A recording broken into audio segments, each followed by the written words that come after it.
Welcome to our Breakthrough Podcast, coming to you live from Ohio, taking you from a breakdown to a breakthrough, from pain to purpose, from your past to living your greatest story. Stay locked in. I'm your host, Vernaetaylor. Former political Green Party candidate of Chester, PA, and she just so happens to be my dear friend. Isn't that something? You know, when you know really great people, you know, it's like I know a person that knows another person that knows another person. Now people are like, I know a guy that knows the guy that goes another guy. 6 degrees of separation. Right, exactly. So I'm so happy to have you here today. And I'm happy to be having this conversation with you about your journey and how that ties into what we do as women, as Black women, as authors and movers and shakers in this world that we're living in. And I wanted to have a chance to talk to you about all that. So we're just going to jump right in, and then hopefully people trickle in later. Okay. All right. So feel free. You know what? Let's go ahead and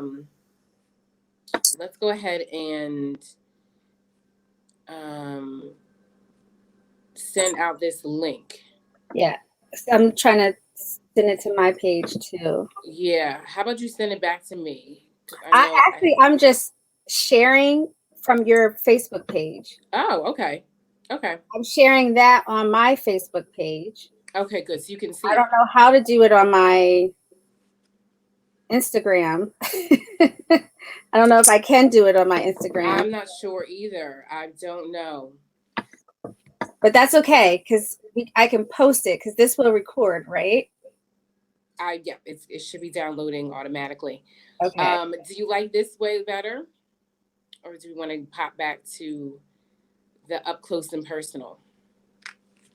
Whichever is, works for you. Okay. Well, we are live. Welcome. For those that are here that are watching, please put your name and where you're tuning in from in the chat. We've got a special treat today. I am Vernaetaylor, entrepreneur, speaker, mentor, and podcaster of our Breakthrough Podcast. And I have my very special guest here today, Kearni Warren. She is the former political candidate, Green Party candidate of Chester, PA. She is just coming down from this ultimate high. She's just been on an adventure ride or journey. She'll probably call it something else for nearly the past 6 months. And I'm just excited that she's here and want to talk to her about her journey. So let's just kind of like break the ice a little bit. Tell everybody how do we meet? The fact that you're my dear friend and you're just doing some great and amazing things. I feel like you're a celebrity. So how do we meet? I don't know. Okay, something funny. So this is interesting. We met at an audition for a play, The Meltdown, in New York, far away from what I'm doing now or what I've been doing for the last 6 months. And I guess, how long were we on that journey, on the Meltdown journey? That was maybe from the summertime until about the winter, I think. Yeah, maybe was it about 3 months or so? Yeah, I mean, we were going. I really was enjoying that opportunity because I had put on my vision board that I wanted to go to New York, begin going to New York at least 3 to 4 times a week. And I mean, we were meeting at least twice a week. And I think I was auditioning. I had a manager at that time for acting. Oh, fancy. And I didn't get any parts. I was just auditioning. But yeah, that's how we met. And we realized that we had so much in common. You and I came from a corporate background. You worked in pharmaceuticals. I worked in pharmaceuticals. And we just kind of clicked, like we had known each other for a long time. I had no idea what I was getting into. Neither did I, honey. At that audition. And let me tell you, I don't know if you remember, I was such a mess during that time because I was a caregiver for my grandmother. And going back and forth to New York, do you remember I came up there and I didn't have my headshots? Do you remember? I do remember something about the pictures, and I don't know, how did you go ahead and get those headshots? I was sick to my stomach. I mean, how do you go to an audition and forget your headshots? And then this is how crazy I was. Never even occurred to me that we were inside of a photo studio. That's right. The headshots are all on the wall. It didn't even occur to me, hey, maybe ask them if they could take a picture. Can I email something? Until I think it was over and I was probably sitting on a step like, I'm not going to get this part. And someone said, why don't you go upstairs and ask them? That is a headshot company. Yeah. And then I don't even know. Everything else was a blur. I just remember there was a lot of promotion that was happening, a lot of marketing, a lot of just build up for this film, which I thought was so interesting and so fun. Well, remember, it started off as a play. It wasn't supposed to be a film. Oh gosh, remember? Right. It started off as a play. Wow, I don't even remember. I don't remember that audition. I don't remember what I said. Did we get a script? Did we have to talk? Did we have to, do some type of scene with somebody? I don't recall that. But I do see someone that's tuning in. Please let us know where you're tuning in. Put your name and where you're tuning in the chat. I want us to get started on this amazing candid conversation that we're going to have with Kearni Warren, former Green Party political candidate of Chester, PA. And we're going to get right into it. So, Renee, real quick. I think is this post private on your page? Because I can't share it on my public. Oh, okay. I thought I put it as public. Let me see. I could share it on our friend page, but not on my public page. Yeah, I think it's private. I don't see the world, from the vernaetaylor page or the Vernae the author. Vernaetaylor. Is it on Vernae the author page? It's on both Vernae the author and Vernaetaylor. Okay, so that one is public, right, Vernae? Well, I thought they were both public when I looked. How do I change the settings? That's a good question. Let's see if I can. Here's Vernae the author. See if I can share it. Privacy check. Is this post private on? That's my phone. Okay. Oh, I think I could share. Reaction preferences. And it's funny because I'm on Facebook, but I can't see it live, because I don't know how I can see myself. I can share Vernaetaylor, the author, on my public page, so that's fine. That's what okay. Well, you can share it there, but I also want to make sure that it's on Vernaetaylor because I know that it is. That's the page that would know that it's not private, so that people can share it if they want to. Oh, on your private page? Yeah.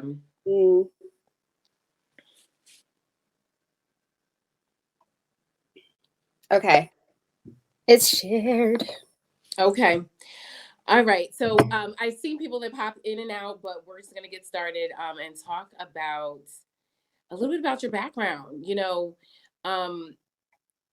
Let's talk about where it all started for you. Your experience in this world as a woman, as a Black woman, and what that was like for you, and really young Kearni, that one day would dare to run for a political party and be on the ballot and take the world by storm. So let's start from the beginning.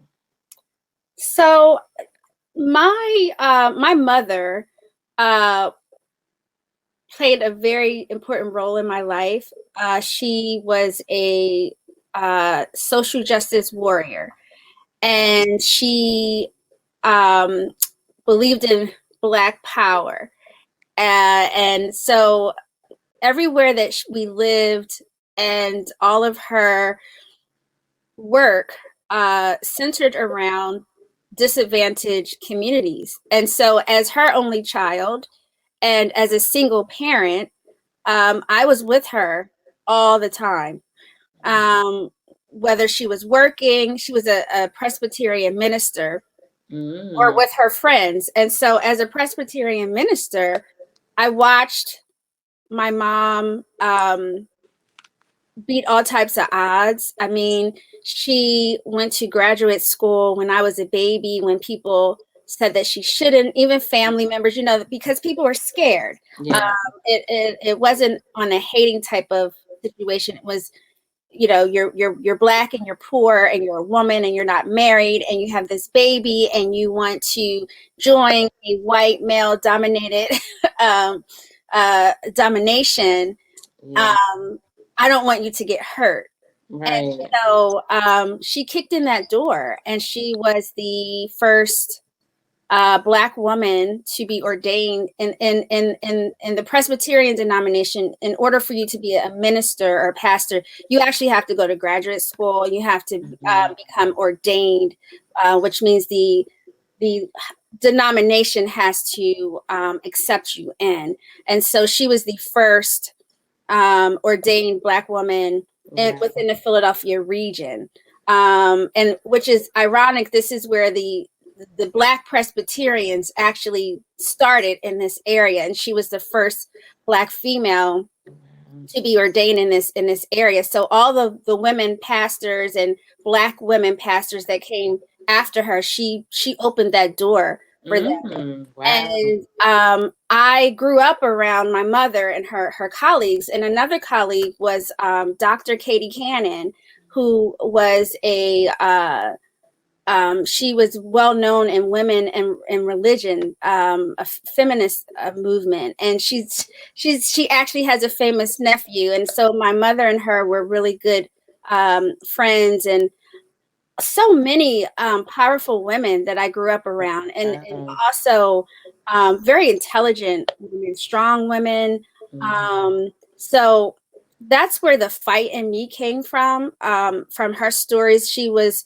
Her class in college and undergrad was one of the first classes to integrate Kutztown University, which is here in Pennsylvania. So she had a lot of stories for me about what it was like going to college during the time when she was there. And I grew up with those stories, and my mother would have these conversations with me on the couch wherever we lived, from early childhood until teenage years, and then adult years. It was pretty much the same thing. I could just go to her about life issues and social justice issues, I should say. And she would just instill in me these values.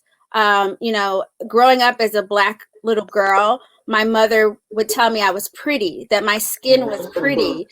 She understood she understood society, and she understood society for me as a little Black girl, and where I could possibly end up if she wasn't that strong figure in my life. So I grew up with a lot of self-esteem because I wasn't allowed to play with white dolls. I wasn't allowed to, even cards, if they had a white face on it, I couldn't send the cards out. So she was really strong and encouraging me in pro-Black, and she would say, your skin is like caramel, you have caramel skin, and no one has your skin color, and it's so pretty. And she would have me repeat things like, I come from a long line of strong Black women. And we would have these, growing up, I would just like, what is she doing? But this is what we would do inside my home. And she would have like chin up. She would hit my chin and say, chin up. And when you talk to people, you look them in the eye, shoulders back, chin up. It was like I was in my private etiquette school, but the etiquette was not so much of how to behave properly. Although, there was some, you're my daughter, I don't care what other people do, but you're my daughter type things going on. But it was more so how to build confidence in a young girl so that I could grow up and be a strong, powerful, confident woman. And when I say strong, I don't mean in a sense, I know we go back and forth with, oh, I don't want to be strong. Black women, we've had to be strong for so long. But there is something in that you have to be able to you have to be able to maneuver through this society. I mean, we live in a racist society, and you have to be able to maneuver through issues that may come your way. It's not only racist, but life is just tough in itself, you know? I mean, especially if you want, I mean, you know, when you're going against the grain and you want to do something different in your life, different than what other people were doing, you're going to experience hardships, and you can't be a pushover. You know, you can't give up on the first try, because you're going to hear no. So when I say strong, I mean being able to withstand life's trials and tribulations. That doesn't mean that you don't have emotion, that you don't feel what you're feeling. It just means that things can happen to you. You deal with them, but then you keep it moving. You move on. Right. You persevere. You persevere. So, Kearni, just a moment. I do have another phone. Make sure you mute that, whatever device. I'm hearing an echo. I don't know if you're hearing that. You have an echo? I turn my phone off.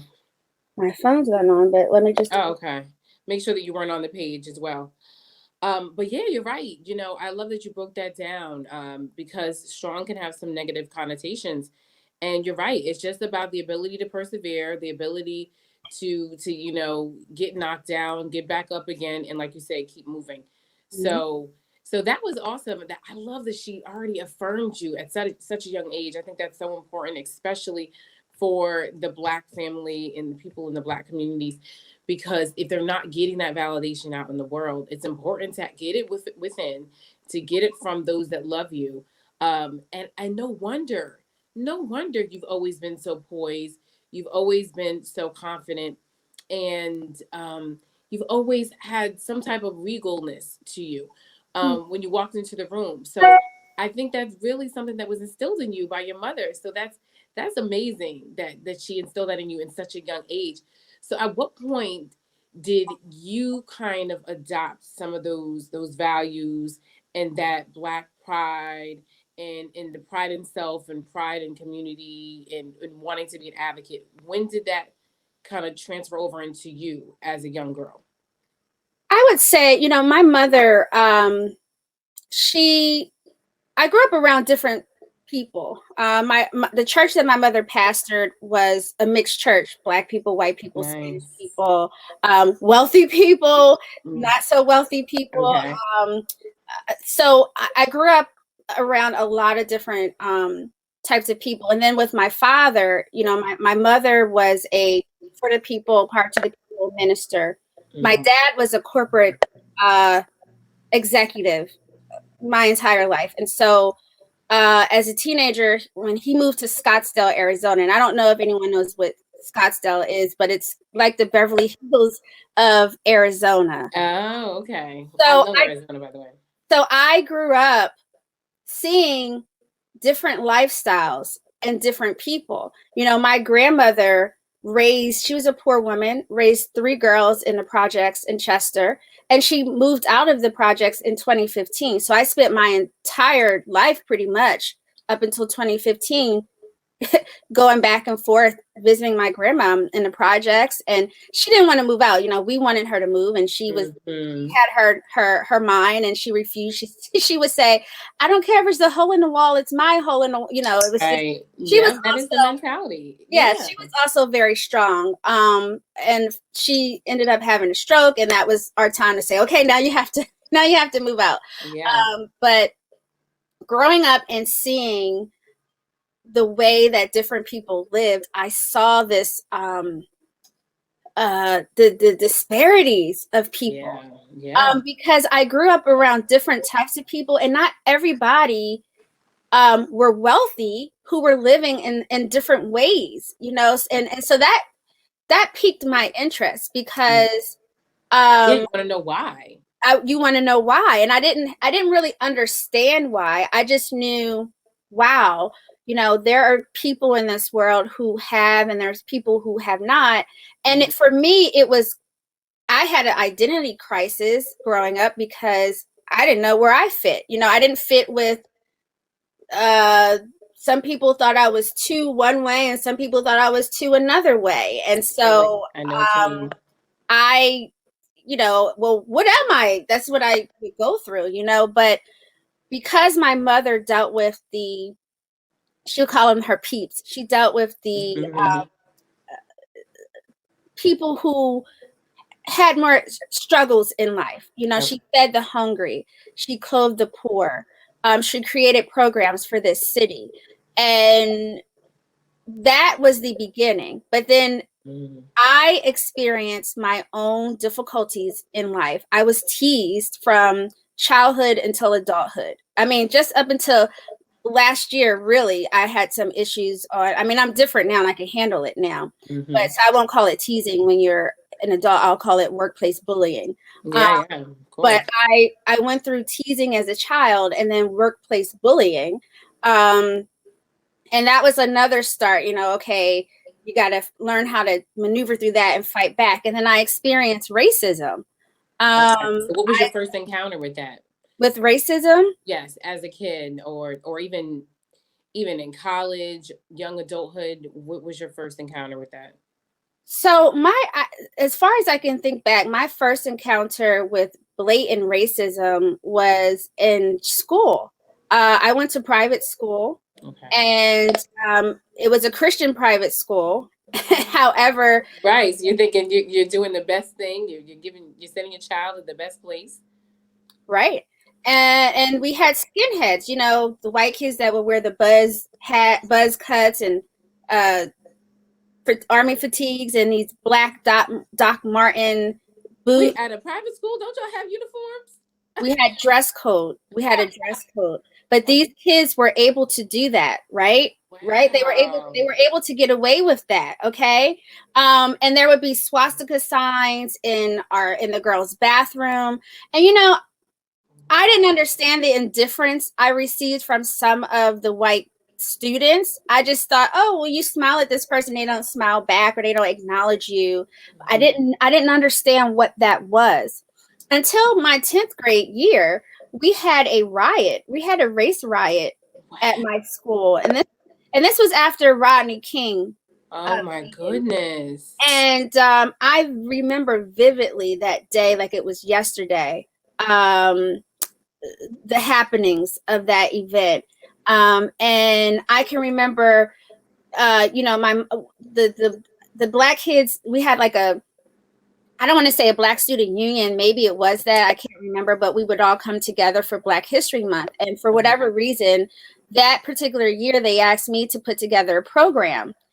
Or maybe I volunteered. I don't remember. But so anyway, I did. And I kept going to the principal, taking the program, and he kept telling me no. So I was in this ping pong because I would go home and my mother would say, take it back. I would go and he would say no. And my mother would say, take it back.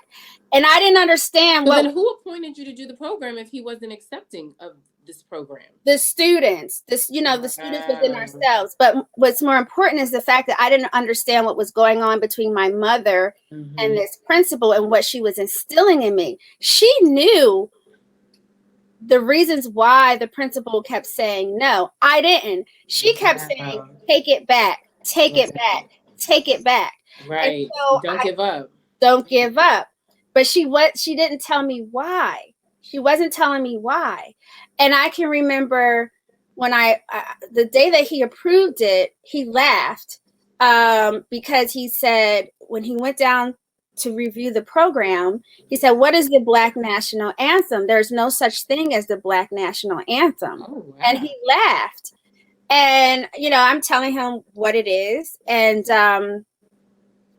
he approved it. And it was that program that started the riot that we had. And we didn't have any Black teachers in that school.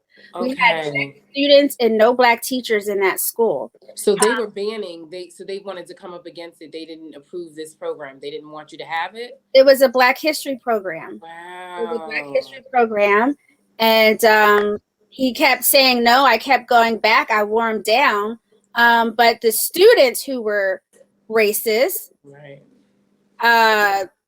they began to act out. Wow. Now, how did you repair? First of all, you're young. You're only in 10th grade.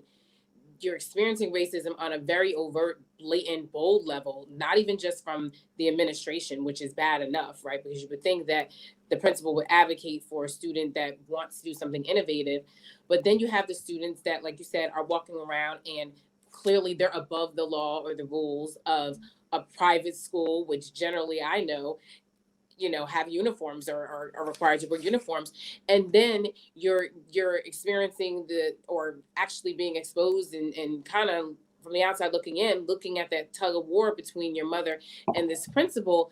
And then there's a riot where now your safety is being compromised. Talk to me about what it was like the day after, or what it was like being in an active riot. I don't even know what that feels like. I can't even imagine, because it's stuff that you see on television. You don't ever imagine yourself being in it. So if you could take me back to that day, either that day or the day after, what that felt like. It was confusing. I heard names, derogatory names, offensive names that I had never heard before. Oh, wow. And like I said, we didn't have any Black teachers. We didn't have any Black adults in that school. Mm. So some of the students went back to class like nothing happened. And some of us stayed in the gym area where we were after the fight stopped. Mm. And, we just were there, and people came on the intercom telling us to return back to class. And we were trying to figure out what we were going to do. Are we going to have a walkout? What are we going to do? And I had just had it up to here as a young person, because before that happened, we had a family friend who was a Tuskegee Airman. Mm. And for my 10th grade research paper, I did my research paper on the Tuskegee Airmen.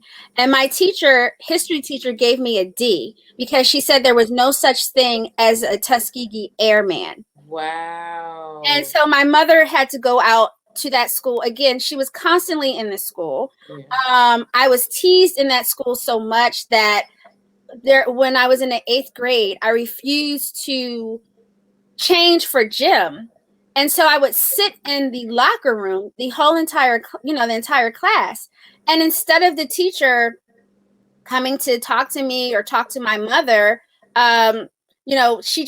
she gave me an F in gym. And I was young. I didn't want to tell my mom what was going on, So there was something going on and you just didn't feel comfortable talking about it. I didn't feel comfortable talking about it. And so obviously after the progress report came out and my mother's like, what in the world? What are you doing? Why do you have an F in gym? Right. She went to the school and we had to talk about a lot of things. And the teacher told her that she was afraid of the Black students. And my mother said, well, you don't need to be a teacher. These are 12-year-olds. And you're telling me you're afraid of a 12-year-old. So interesting. There was different things that were happening and I was just done with the school. As a young person, I understood what was going on with me. I mean, we call them headmasters, which is a principal. He never referred to me by my first name. He would call me Miss Warren. And I can recall, I didn't like him. I didn't like him. Now, is that something that they generally did with all the students? You guys weren't called by your first name? No, that's what he did with me. That's what he did with me. Oh, he didn't think he could say your name? Wow. I think it would. I don't know. Miss Warren. That's how he would say my name. Wow. And one particular day, we were in class and he said something to me and I probably gave him some attitude and he said, I don't think you like me. And I said, I don't. And, so he called me outside to have a discussion with me. And I said, my mother told me that I don't have to like anyone. All I have to do is respect them. And I don't like you. And so. And you're in 10th grade now? Yes, I'm in the 10th grade at this point. Because I'm just over that school. I was being teased by Black kids, some of them. There was the racial stuff going on. It was just a lot. And I was just over that school. Yeah.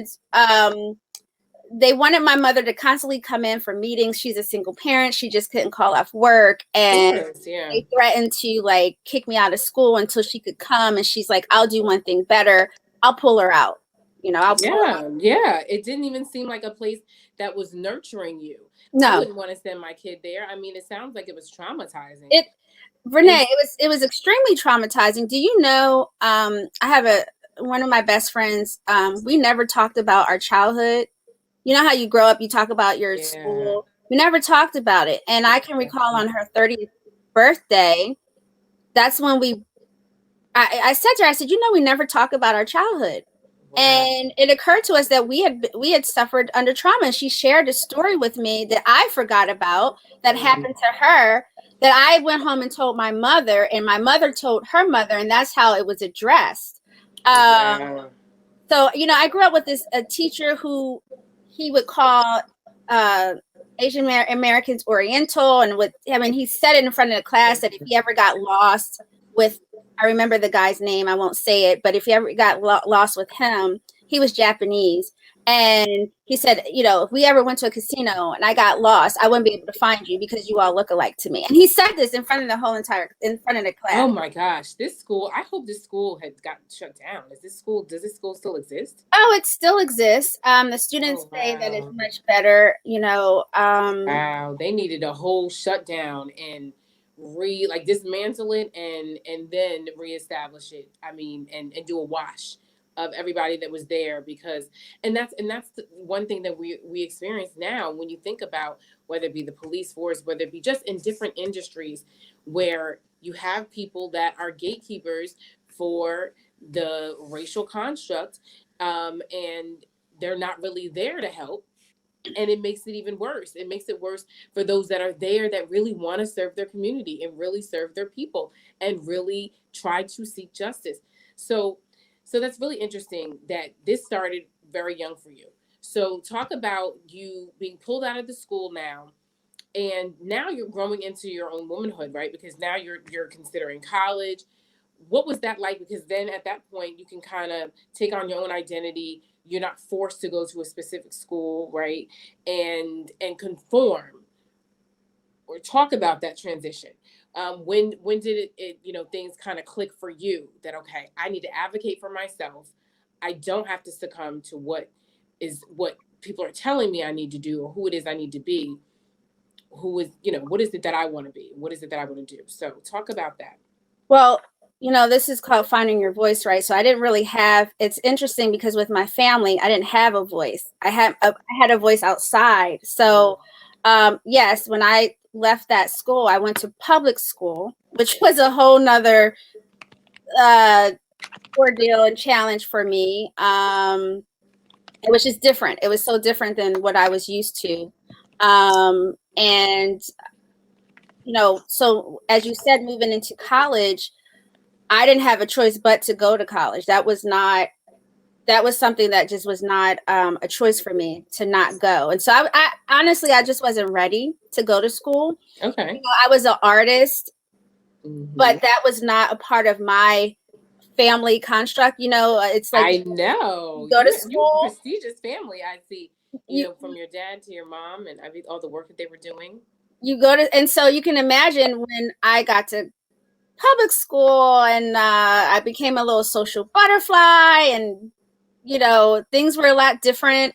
I was starting to find who I was internally, and I was as you get older, my mother always kept me in some type of programming in the summertime or during school, and so I was skiing on the weekends. I couldn't really that's something I've never done. What was that like for you? I belong to a black ski club. Oh my goodness, you are so fancy. You think you know a person. I love it. Oh my goodness. I belong to a black ski club. Shout out to the Junior Blazers. I don't even know if they exist anymore. Where are they now? I don't know, but I believe we had like 2 sectors. I think we had the one I was in, and then the other ones were more advanced. The idea was to try to train Black kids into going into the Olympics, I believe, if I can remember correctly. Very interesting, yeah. And you would meet 1 year. I think I was only in that club for 1 year, but we would meet in Maine. All the Black ski clubs across the country would meet for races, and the races would be sponsored by NASCAR and different things, and Nice. we would, you know, race down the hills and do the moguls and all that kind of stuff.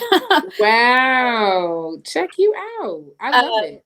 Yeah, so you know, she kept me pretty busy in high school. I would imagine so. She doesn't want you to get into any mess, right? Right. Get someone to distract you, because, you know, you definitely had a plan. And if you didn't have a plan, your mother had a plan for you. She had the plan. Her plan somewhat won, but my plan persevered. Because I say all that to say all of this exposure that my mother did for me, because she believed in exposure, but all of the exposure to the arts, you know, we would go to New York around Christmas, and every year she would show me, you know, we would go to Macy's. I don't even know if that still exists, but on the 9th floor or something like that, there would be I love Macy's. And that's a tradition, honey. Yeah, we would go shopping, you know. She for my 15th birthday, she took me to see the Cosby Show in New York, and we went shopping. Wow. She just exposed me to things. But little did she know what that was doing to me. I was veering off into wanting to go into the arts and fashion and, you know, be creative. And I had this idea of a lifestyle that I wanted to live, because I saw what was happening and where my dad lived. I'm like, oh, this is a lot different than how I'm living here and with the people, you know. So I suffered internally because I didn't have my voice. I was too afraid. I was not mentally independent or financially independent. I relied on my mom, my family, for things. And so I tried to, I was a mess. I was a mess in college. You know, and I'm sharing my story because someone may be listening to this. Absolutely. And, I went to, I don't know, maybe 6 or 7 different schools, colleges. Okay. Thinking that the school was the problem. No, it was me. I just didn't want to be there. Okay. I was too afraid to major in the fashion. Oh, and what you really wanted to do, because what I really it would just kind of go against what your parents wanted for you. Yeah, and they would say, you can graduate and then you do whatever you want to do. Right. And you know what? How many of us have gotten that talk? Now, thankfully, it wasn't, I don't feel like I was forced to go to college, but I do feel like everybody felt like it was a requirement. Like, you need this backup plan. And I look back on that, I'm like, oh my goodness, I wish that I had just followed on my own path and forged my own destiny, because it was not something that I wanted to do. It derailed me. I ended up going back to what it is that I wanted in the first place. But then you realize, we understand time is not always on our side. So we're living someone else's dream, living someone else's goals. And then, like you say, you have this internal struggle. So where did you land? Where did you land when it came to like all the different places that you, I guess you were changing different colleges and what that was like for you? But where did you land that you felt like, okay, this is home.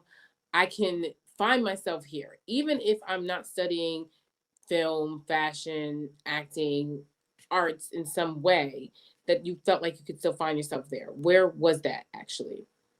I have to think about that. That's a really interesting question. I mean, you know, we talk all the time about the struggle. I think the struggle never really ends when you are attempting to make it your way, when you're trying to do something extraordinary and live life by design versus by default. So when you do that, I love that. Say that again. When you're living life by design and not by default. I love that. Okay. That's a struggle, because, you know, we are not placed on this earth to live out the dreams of other people, even our parents. And, you know, I love my family. I understand what they were trying to do. But like you said, you ended up going back to where you felt like you needed to start out. And with me, I realized that a lot of the artistic endeavors that I tried, they actually worked for me. I just didn't know how to monetize them. Yeah. You know, so and I've always been a person that maximized my moment. And to answer your question, I'm thinking as I'm talking to you, I guess my most happiest moment was when I moved to LA, because I was in a place that it was just, you know, you, even if you're in a bad mood, you're surrounded by beaches and sunshine and the pool. And even if you're not where you want to be and things are not going well, I mean, it's hard. Well, at least for me, it was hard to wake up in a bad mood, even when life could be crumbling around me. It was hard to wake up in a bad mood in Los Angeles. And I moved out there. I had a brief stay, but I felt like I was, you know, on my way at that moment, because I returned to graduate school for television. That was my passion. You know, fashion and television were my passions. And I got accepted into graduate school for television. And I knew that for me, I know that once I'm given an opportunity, I'll move with it. So for me, I knew I couldn't afford to move to LA, so going to graduate school was going to be my step, because I knew if I was introduced to the right people, I would be able to get things going. And they say your network is your network, that you can find the resources when you know the right people. And that happened. You know, I worked very hard, and I received, you know, my first job in the industry before the first semester was over in grad school. And I was the assistant director on a live children's national television program. And I thought, wow. You arrived. I have made it. Oh my gosh. You know, I was just living my life at that time. Nothing could have been better for me at the time. I was in school. I had this job, and all I was trying to figure out, am I going to quit school, or am I going to finish this job? I know, right? Because it feels so appealing in that moment to feel validated, like, okay, everything that I wanted, everything that I was really just striving after, in this moment, it makes sense. Like you could rationalize it, and of course you would want more of that.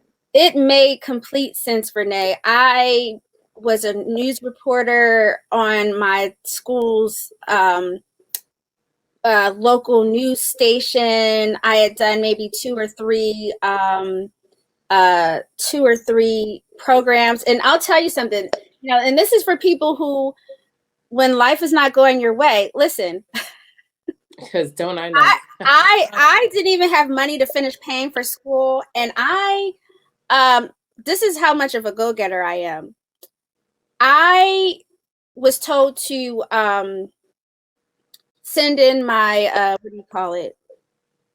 withdrawal letter, because I couldn't afford to stay in school. Okay. And so they weren't trying to get you no funding. They're just like, oh, send in your withdrawal letter. Well, I was an older student. Okay. I was an older student. And so, you know, the money was not readily available for me that way, but I knew that I had to finish this course.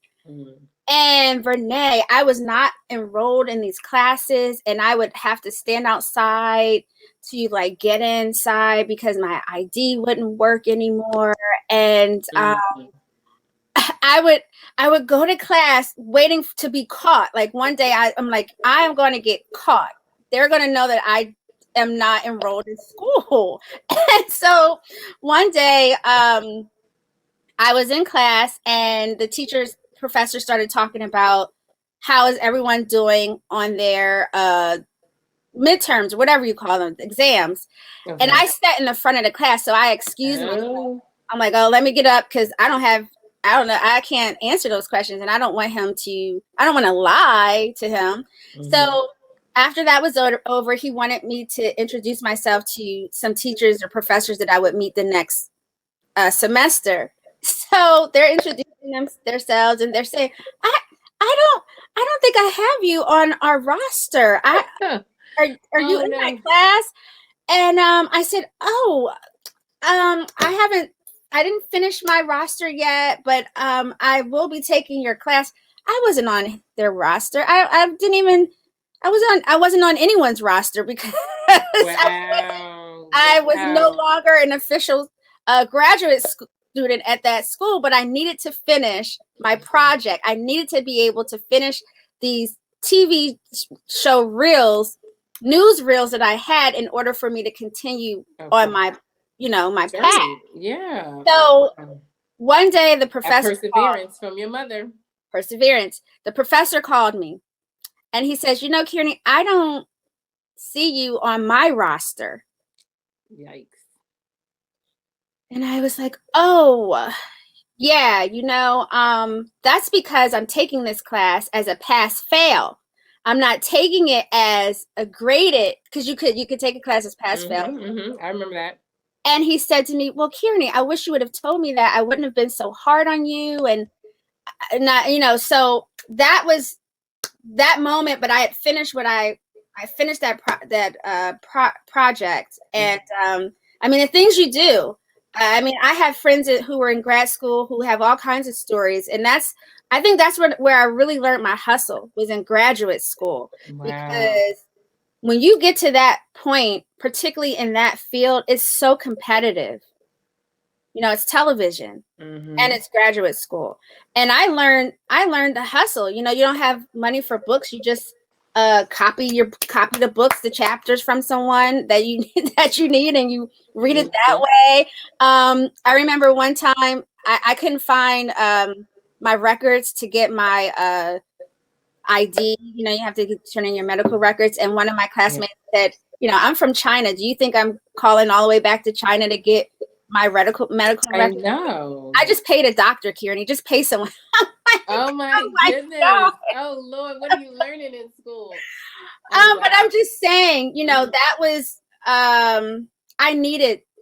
That shows you. I mean, who does that? Who pretends that they are in school and go to school faithfully, knowing that you're not enrolled? I mean, but that's amazing. It's just a testament to who you are and what your goal was. Like, you saw that goal and that tunnel vision, and you were not giving up on it. And it just takes me back to that little girl, well, not, you weren't so little, but in 10th grade, where you went back to your mom saying, oh no, he won't, the principal won't accept it. No, go back.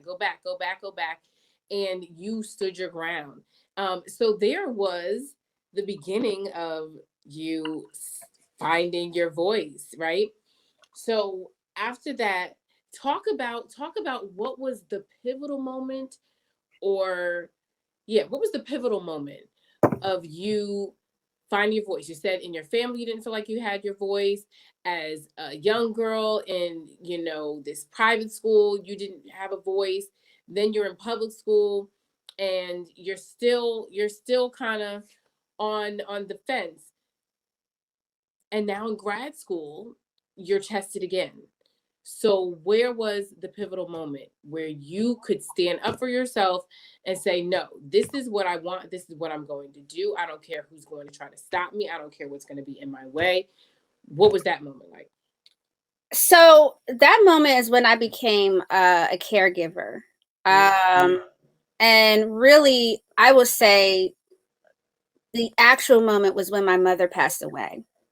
Because at that moment, I felt, I have been a remarkable granddaughter. I have been a remarkable daughter. I have given my life to a life of service to my family. And after my mother died, after, taking care of her, I felt like no one can tell me anything. Like, life begins right now. Wow. You think you've been through something. I woke up next to my mother dead. It's like, so I didn't have time for anyone's mess after that. And then I was a part of the union for 7 years. Prior. Now, how did you talk to us about that? How did you become affiliated with the union? How does one get into a union? And someone that like yourself that's so active in it, and I know that it's so important to you. Where's the first step? What's the first step to even being a part of something like that? So, depending on your occupation, there are unions that support certain industries. For me, as a home care worker, we were in the process of forming a union. And so an organizer came knocking on my door asking if I would be interested in joining the union. And at the time, I had no idea. You hear these negative stigmas about unions. And I had no idea, what a union was. I knew that teachers had unions, but I didn't understand, well, how does a home care worker have a union? And then I understood that they would fight for the rights and our wages, because as home care workers, you make, your minimum wage. That's why we're fighting for $15 or more right now. So as part of the union, the members are the ones that are fighting for their rights. So our union is SEIU, Healthcare Pennsylvania, and United Home Care Workers of Pennsylvania. We fight for what we need. So it's not like you have a union and you call them when you have a problem. The members are the ones. Yeah, our union, the members are the people who are fighting for what we think we deserve. So I became more involved with my union last year after the racial reckoning that was taking place, and COVID. I was full of such negative emotions, and I had never felt that way before, and I didn't know what to do with those emotions. And it became more involved with the union, and then it became my job to fight for these exact reasons why I was feeling so negative, to fight for racial justice, economic justice, women's rights. As home care workers, domestic workers were left out of the early labor laws because domestic work was done primarily by women, disproportionately Black women. So it became an avenue for me to put all of those negative feelings that I was feeling into positivity, right? And so I became a political organizer, and I was a member lobbyist, and I was a member organizer, and that is where I will say my voice was solidified. So after the death of my mother, I really found my voice, but then moving towards about a year or two into that, having more work with the union is where they actually pushed me, and they pushed members to find your voice, to use your voice. Love that. So they were actually cultivating me and building me as a leader, and that's what I love about the union, because their job is to find new leaders in the union, to be member leaders, to push for what we deserve. And so not only was I at the time an employee of the union, I was actually a member and a home care worker for 20 years, taking care of my family. So, you were really walking the walk and talking the talk. I was walking the walk. You're the person that they would want to lead, because you knew it from experience. So exactly. And so, and when you say from experience, there were times when I didn't have health insurance, so I knew how that felt. So me fighting for the health insurance I remember that. I know, because I didn't have health insurance. I had to rely on public assistance before, even though I was working 80 plus hours a week, you're not making any money as a home care worker. So to have, to work either multiple jobs or one job, and you're working more than full-time hours, and you still have to rely on public assistance, something's not right about that when you're doing noble work. Right. So meaningful work. You're right. Absolutely. And especially for your family, because it's something for our mothers and our grandparents to raise us, and then when they get older to then turn around and then and pay it forward, and to have that same act of love and service to them is remarkable. I mean, and it doesn't, you and I know just what that's like. And because the way we loved our grandmothers and the way that you loved your mother, and just how we kind of count it as a privilege, but it does take a lot out of you. And so I think it's just really amazing. And I remember I can just picture, I can picture the pictures when you were out, you were in the community, when you're speaking, you're rallying around all of the other people, and not only for yourself but for those other home health aides and caretakers that are not getting what they deserve. So that was one start of you finding a voice. But let's talk about this part of your journey that really, I mean, you rising to fame, you're rising to, being on the lips of so many other people that have been in this space, this political space for some time. And they're looking at you like, well, who is this person? Where did she come from? You know, you kind of just almost unassuming, inconspicuous. You come in like this silent storm, and you really put them to the test. And you're really there. You're competing like at a high level, and you were not just there to play. Talk about what that was like. The moment that you either heard, felt, or just knew, I need to run. This is something I want to do in the honor of my mother and her legacy, and what that was like for you. What was that conversation you had with yourself? So my mother would always tell me before I walked out of the house, be careful of the company you keep. You might just want to run for public office one day. So that always she was manifesting it. Oh my gosh. That always stayed in my head. And she always would say, your name will be in lights. My mother just always breathed life into me. And so with that being in my head, I've always had an interest in the political arena.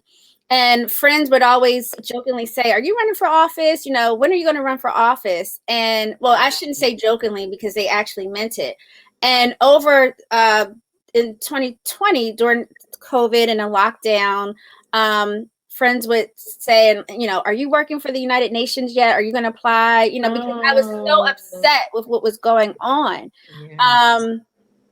And as my roles with the union increased, and I realized how important our voice is, when you see social media posts about calling your elected officials or writing your elected officials, it's the truth. Yeah. It works. So I had a front seat at seeing how it works. We have a saying in the union, when we fight, we win. And, I love that. With your tagline. And during 2020, our union was winning a lot during a lockdown.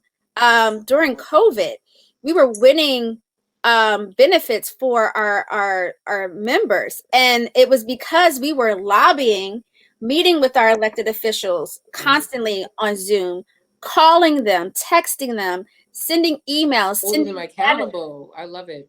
Holding them accountable. And so because of that, I realized, this actually works. And you realize at some point, for me, and I might upset a lot of people with what I'm about to say, but I became very frustrated and disgusted with our country. And yeah, rightfully so. Because being on the inside, you understand the fight. You're fighting for basic human decency. Mm-hmm. Right. You're fighting for basic human decency. Yeah. And you realize you're fighting for this because there is a structure that does not want you to prosper. Right. And until we elect people, progressive people, elect people who have the same values as we do, we will always continue to fight. Yeah. And so I was working on the federal, state, and local level with our elected officials. Mm-hmm. And I had joined a environmental justice group where I live, because where I live is one of the worst cases of environmental racism. And I just learned about that. I just learned about environmental racism and what that's like, and just how aggressive and harsh it really is in just really keeping people disenfranchised. So talk about that. Yeah.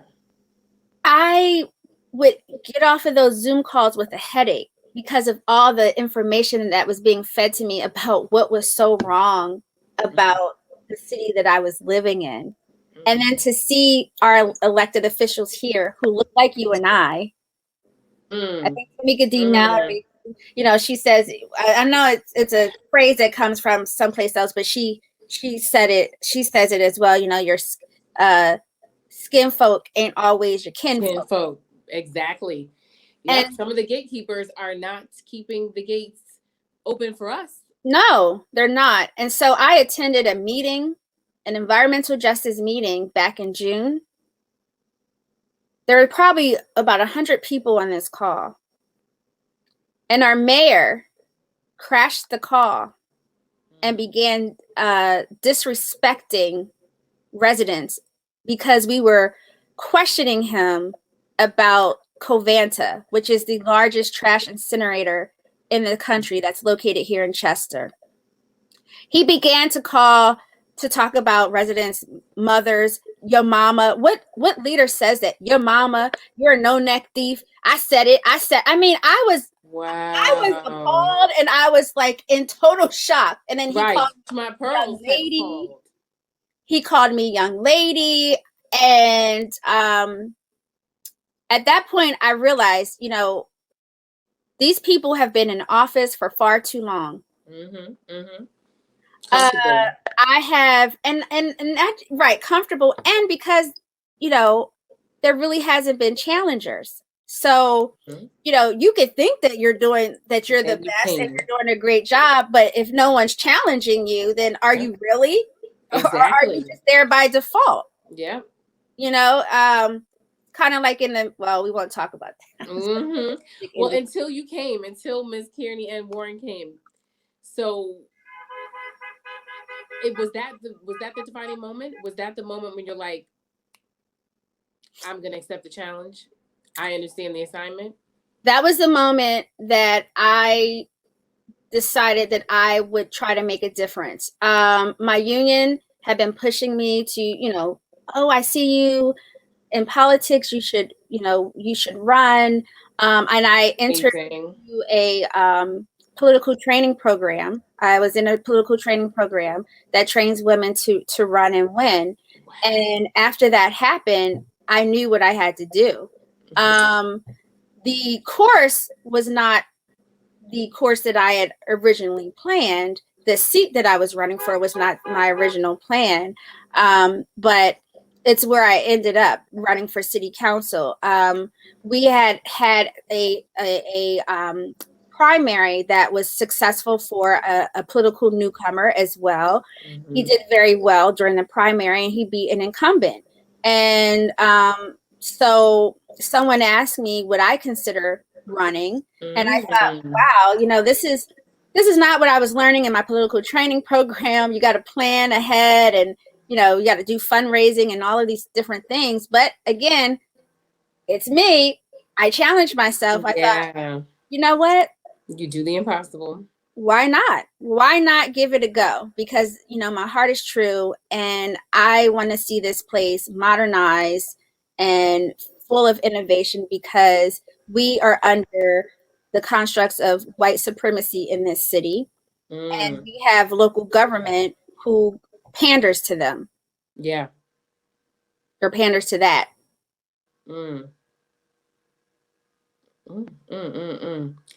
Wow. So you did it. You accepted the challenge, even though it kind of went kind of off the path or against the grain from what you were actually prepared to do. So now at what point was that? Because it was a little later in the game, right? So how far behind were you? And did you feel pressure that, oh my goodness, I don't have the resources, I don't have the time, or I don't have the bandwidth, I don't have the fundraising? What were you thinking? What was going on in your head while you were getting ready to accept this challenge and meet this challenge? Everything that you just said. So the primary was in May. So people were getting ready for that, during the new year. And I decided that I would throw my hat in the ring in June. And so that was a struggle because I ran as a Green Party candidate, as a minor party candidate. Okay. And because of that, there isn't a lot of information publicly listed on how to run in general, but even as a Green Party, Titus, it was awesome that you even tried. Thank you, Titus. Thank you. It was difficult getting started. So the process was to get me on the ballot. And I'm not a person that listens to negativity. It's actually insulting to me. Like, I get disgusted when someone says to me, "Oh, it's going to be hard." I don't want to hear that because don't you know I already know that. Like, right, life is hard. Life is hard. Okay? You're black, you're a woman, right? It's hard. It's hard. I woke up next to a dead mother. Life is hard. So don't tell me that something's going to be hard. Right. Don't do it. That again. If you're going to say that, offer me assistance afterwards. Solution. Absolutely. Say this is going to be hard, but give me a solution or help. Don't come to me and say something's going to be hard, because now I'm going to look at you a little funny. I'm going to say, why are you telling me this? Why? Right. It's not productive. It's not productive. It's not. And I didn't grow up that way. My mother, my aunts, they dreamed big and they taught me to do that. And everything, we've accomplished things in our lives from nothing, right? From not having all of the support that we against odds. Against several different odds that were stacked up against us. So I was so that fuels me. So when people say it's going to be hard, that's more of a fuel for me too. So I knew that I didn't have the finances to do. I didn't have the resources. Where was I going to find a campaign manager? Where was I going to find a treasurer? I've never run a campaign, and I'm on the Green Party. I'm not part of the two major party political systems. So explain that green thing, a Green Party. What does that mean? Define Green Party. How does that distinguish you from the other parties? So the Green Party is a minor political party, and it's a minor political party because those parties get approximately only 15% of the national vote. And so the Green Party, their platform, their basic platform of their party is social justice,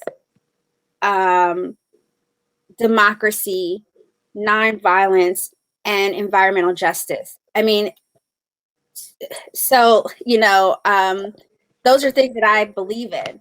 And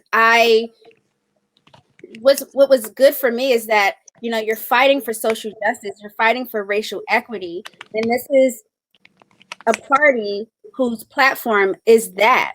You don't have to fight within the party to focus on that. That's one of the actual values. So for me, it fit. It just fit for me. Yeah. And I knew that it was going to be a challenge because I was going up against the regime, the political establishment, in a city that plays, or people would have you think they play party politics. And they do that because that's a form of oppression, right? Yeah, isn't it? Wow. So I'm in an area where we've been under abuse and oppression for so long from our own local government.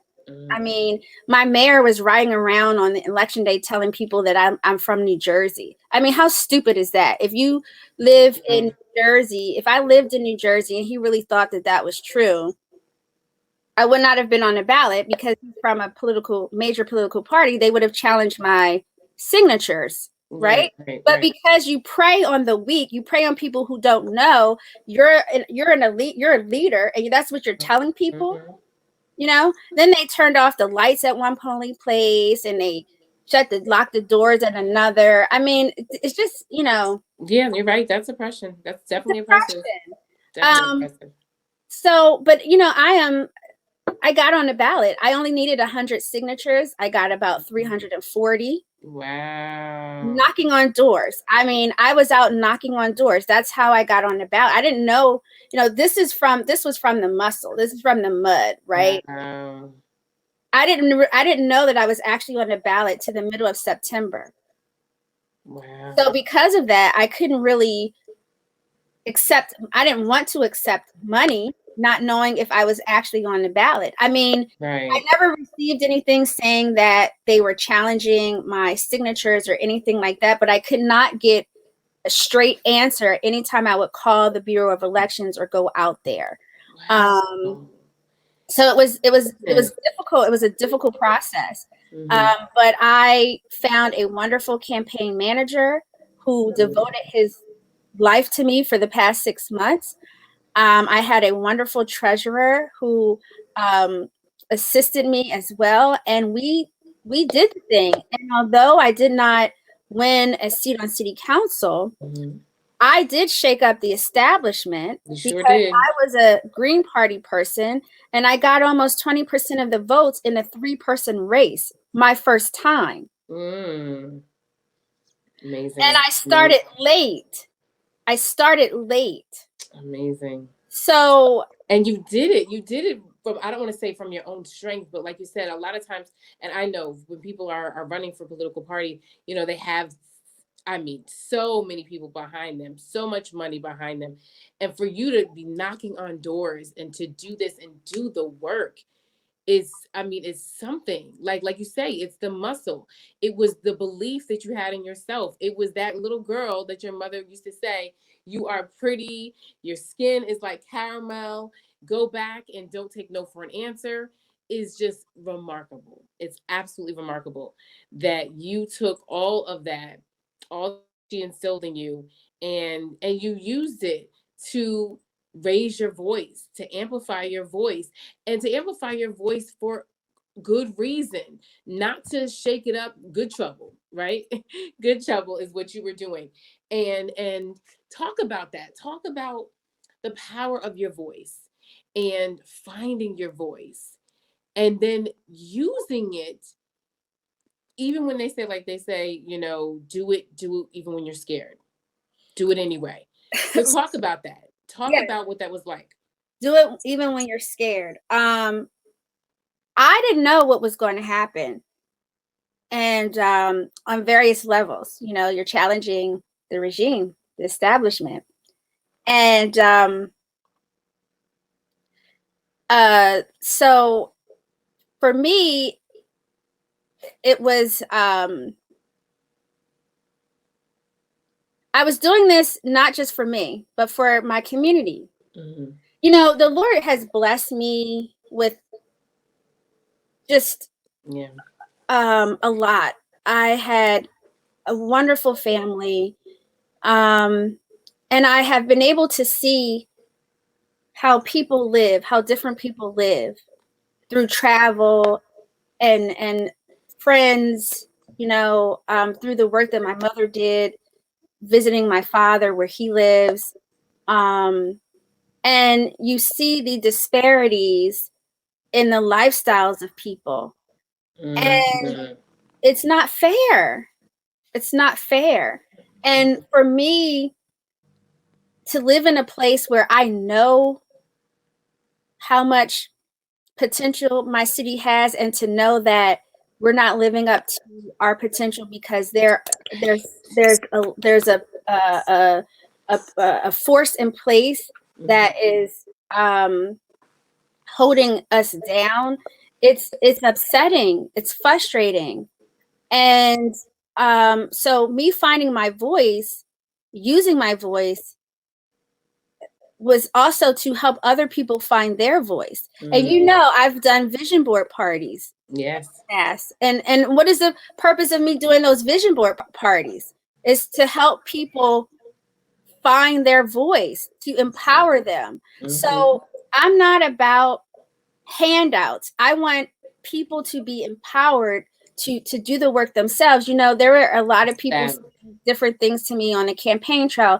Oh, just different things that I shouldn't do because maybe it wouldn't resound with the locals. And I thought, some of the things that they were telling me, I really ignored because I hold us all to a certain level. And I'm not going to be, I'm not lazy with myself, and I'm not going to be lazy with my community. Right, if there's something that my community doesn't know, I expect or want people to research and to find the answers on their own. Now, you have to reach people at their level. And a lot of times it's not our fault that we don't know certain things. I mean, this all I know. It's just so many layers to this thing. It's a lot of layers. It's a lot of layers. But at the end of the day, if I have made a difference, whether small or big, I am happy because I know that everything that I do is done to benefit other people. Yeah, and service. I mean, first off, the fact that you were a caretaker, a home aide, just really servicing your family, just being of service, humbling yourself, and then fighting on the front line for those like you in the healthcare industry, in the home healthcare industry. All of that is not about you. You realize that it was bigger than you. Like, it was bigger than you. And you still continued to fight. You fought for your community that maybe didn't even want to do it. Maybe they were complacent, right? They're like, oh, well, yeah, we want a change. We need a change. We're not really sure how we can get a change. She just walked in the door. She just walked in the door. She got on a ballot, right? She's speaking your language. She's speaking for you and on your behalf and speaking up in places where you can't speak, right? Because a lot of times I always say, we're the voice for the voiceless. And yet somebody, and maybe some people just didn't feel like they could do it. Maybe they didn't have the courage. So talk about that to young women, men that are listening, people that are struggling to find their voice. What is it that they can tap into to actually gain the courage to say, you know what, it may not be easy. I may get opposition, but I need to do this. I need to amplify my voice. I need to step out and go against the grain, right? Where does that courage, that strength, where does that come from? And where can they gain that? It has to come from within, Renee. It can't come from any type of outside factors. And it's hard. It's hard if you didn't have that guidance. It's hard if you didn't have someone cultivating that in you. So what I like to do, even with, you've been to a vision party, I always like to ask the people to go back to their 10-year-old self. And what did that 10-year-old self want to do when they were a kid? Oh, that's you take us all the way back. I'm like, I don't even know. What did that 10-year-old, and then go from there? Okay, then 15, 20. Like what were the hopes and dreams of that young child?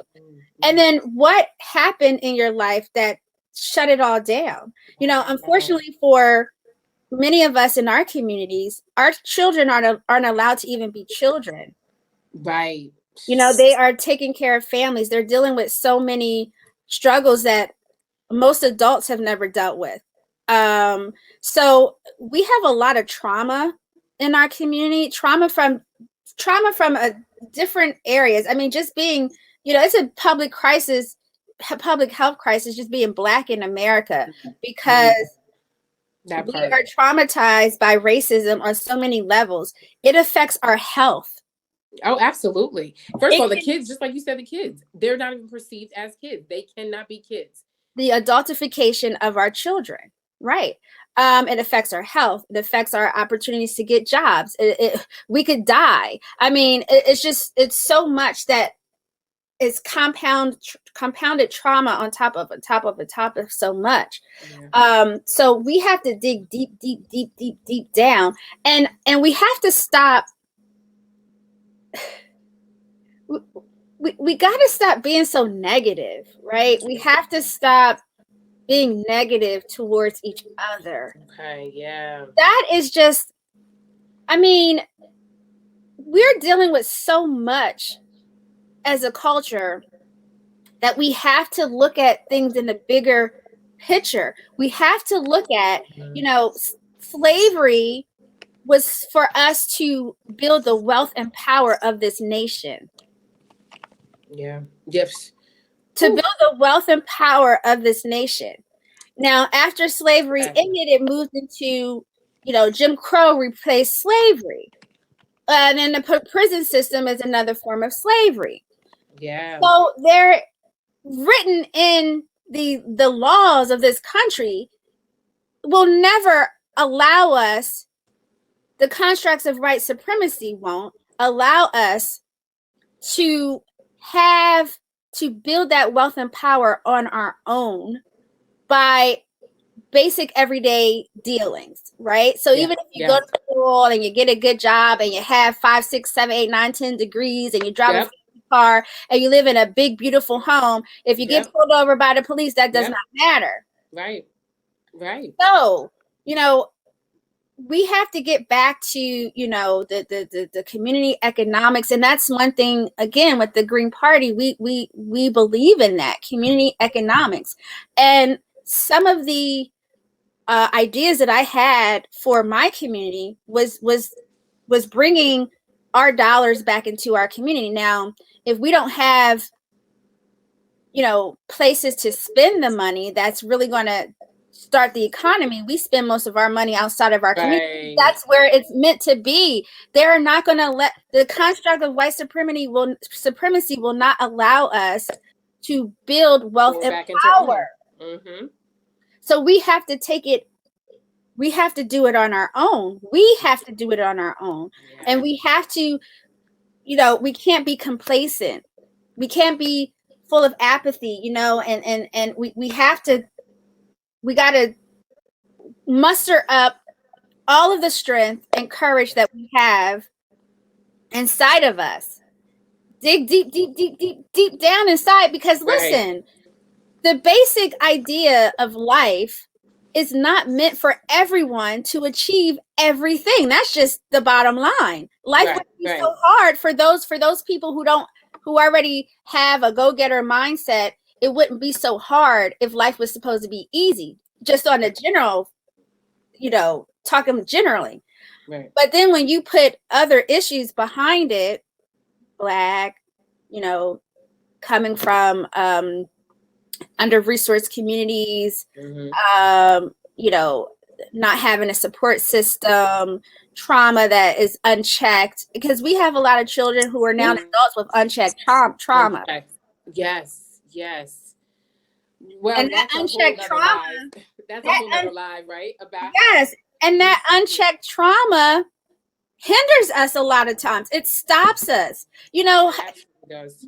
People and it instills fear. I mean, that's something I talked about with one of my childhood friends. That our parents, they were brought up at a time when, it was survival. It was surviving, not thriving. It was, okay, don't ruffle feathers. Don't mess that up. Don't go there. Don't do this, because it could be dangerous for you. Right. It could be life changing. It could be life taken. Just like that. Yep. And so we have a lot of work to do, and we have to fear. You can't be afraid to I don't like to call things failures or unsuccessful. I say they're stepping blocks. Because even in my thinking, I am very optimistic. I don't even like having negativity in my brain. If you're not a happy person, I don't want to be around you, like in my circle, because I can't deal with negativity, because it sucks the life out of you. You know, if you're around negative people, you tell someone that you want to do something, and they how you going to do that, or you can't do that, or you know, I mean, we have to stop that. And we have so much potential, Renee. We do. Yeah. We have so much potential. We are, what can I say? We culture. We culture. We are the culture. We're culture.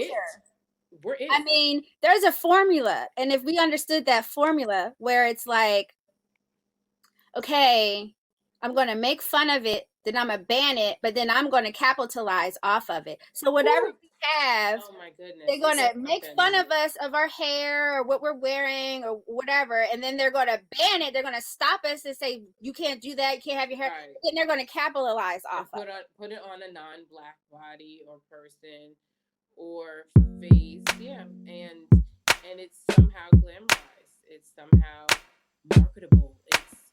It's acceptable. It's okay. It's beauty. Thank you for tuning in to our Breakthrough Podcast, where we learn to navigate life's challenges and dare to live our greatest story. Follow our Breakthrough Podcast across all media platforms and subscribe. I'm your host, Vernaetaylor. Till next time, keep breaking through.